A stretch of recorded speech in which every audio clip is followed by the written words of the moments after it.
एक दफ़ा का जिक्र है कि एक अजीब व गरीब गांव में राज नाम का एक मुतजस्सिस लड़का रहता था। एक दिन अपने घर के करीब जादुई जंगल की तलाश के दौरान उसने फेडी नामी झाड़ीदार दम वाली चंचल लुमड़ी को ठोकर मारी।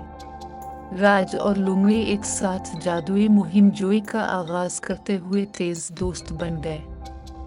उन्होंने छुपे हुए रास्ते दरियाफ्त किए, बिलबली नदियों को अबूर किया और इन अक्लमंद पुराने उल्लू से मुलाकात की जो जंगल की कहानियां सुनाते थे। एक धूप वाली दोपहर राज ने देखा कि लुमड़ी कदरे उदास लग रहा था।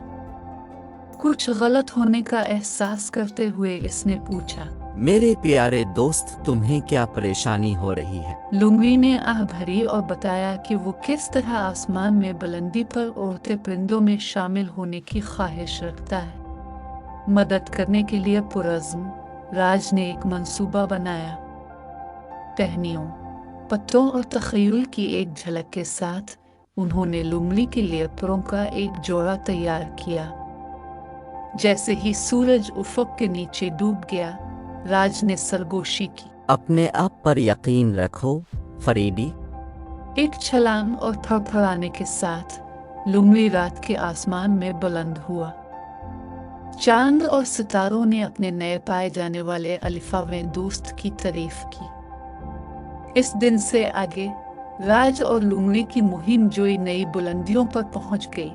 ये साबित करती है कि हकीकी दोस्ती किसी भी रुकावट, यहाँ तक कि कशिश शक्ल को भी फतेह कर सकती है।